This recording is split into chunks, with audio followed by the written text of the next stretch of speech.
Hello friends, this is Prince and welcome back to Brain Olympic. और इस video में हम लोग जानेंगे कि प्रोजेक्शन फार्मूला क्या होता है। ठीक है, प्रोजेक्शन फार्मूला देखिए समझते हैं क्या होता है कि हम तो जानते हैं ये मेरा ट्रायंगल है, कोई भी एनी ट्रायंगल, कोई भी ट्रायंगल ले सकते हैं। ठीक है, any triangle you can take. ठीक है, एनी ट्रायंगल कोई भी ट्रायंगल ले सकते हैं। हम एक ट्रायंगल लिए ABC। ठीक है, ABC में प्रोजेक्शन फार्मूला की मदद से, और ABC में हमको पता है कि जो मेरा एंगल A है उसके अपोजिट साइड जो मेरा BC है मेरा, वो उसको हम स्मॉल a से डिनोट किए। स्मॉल a क्या है मेरा, BC का लेंथ है।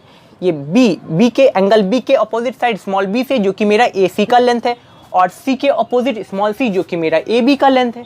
ठीक है, प्रोजेक्शन फार्मूला क्या कहता है ना, प्रोजेक्शन का फार्मूला कहता है कि अगर कोई ट्रायंगल हो इस तरह का, तो हम इस A को B cos C plus C cos B के टर्म में लिख सकते हैं, इस C को A cos B plus B cos A के टर्म में, और उस B को हम A cos C plus C cos A के टर्म में लिख सकते हैं। ठीक है, लिख सकते हैं। अब इसके प्रूफ को देखने वाले कि इसका प्रूफ कैसे करते हैं। ठीक है, इसके प्रूफ को देखते हैं। इसका प्रूफ भी बहुत आसान है। देखिए इसका प्रूफ क्या है, और बहुत इंपॉर्टेंट टॉपिक भी है ये।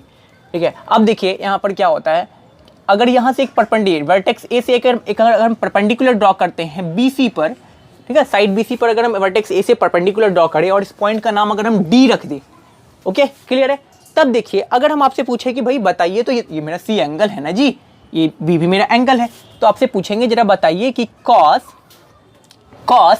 C मेरा क्या होगा। cos theta is equal to B/H होता है, बेस बाय हाइपोटेनियस होता है, ये हम लोग को मालूम है। तो हम आराम से cos C is equal to base by hypotenuse इस ट्रायंगल में, इन ट्रायंगल देखिए, इन ट्रायंगल ADC का बात कर रहे हैं। ठीक है, ADC का बात कर रहे हैं। ADC में देखिएगा cos C is equal to B/H लिख सकते हैं, बेस बाय हाइपोटेनियस। बेस मेरा कौन है, DC है ना, और हाइपोटेनियस तो मेरा B है, राइट, जो राइट एंगल होता है उसके अपोजिट साइड वाला हाइपोटेनियस होता है। तो DC इज इक्वल टू हम लिख सकते हैं AC, और AC का लेंथ B है, डायरेक्ट B लिख दिए।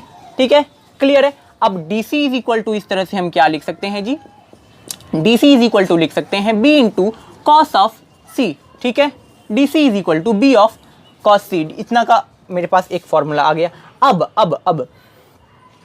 अब देखिए इन ट्रायंगल ABD में, इन ट्रायंगल ABD में क्या दिख रहा है जी। अगर हमको पूछे आपसे कि भाई बताइए कि cos B क्या होगा, तो cos B वही बेस बाय हाइपोटेनियस। तो इस तरह से cos B इस ट्रायंगल के लिए बेस और हाइपोटेनियस का काम कौन कर रहा है, बेस तो मेरा BD और हाइपोटेनियस मेरा कौन है, AB ना, AB का लेंथ मेरा C है। इस तरह से हम इसको ऐसे लिख सकते हैं भाई, BD is equal to C of cos B। अब देखिए DC का भी आ गया और BD का भी आ गया। अब जो मेरा A है यहाँ पे, A ध्यान से देखिएगा, ध्यान से A इज इक्वल टू क्या हम लिख सकते हैं, A is equal to BC लिख सकते हैं ना, A is equal to BC वही तो है ना, BC का लेंथ ही तो है।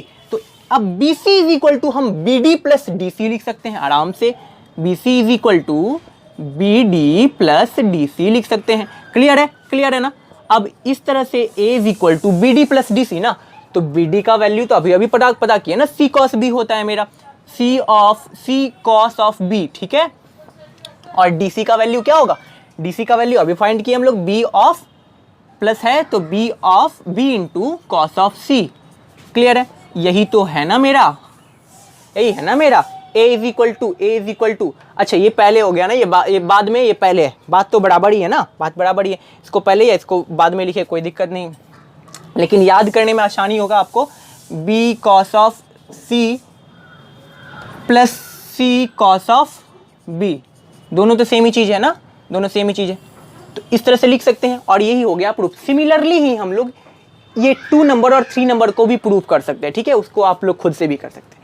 ये हो गया मेरा प्रूफ। ओके, अब बात करते हैं अगली वीडियो में।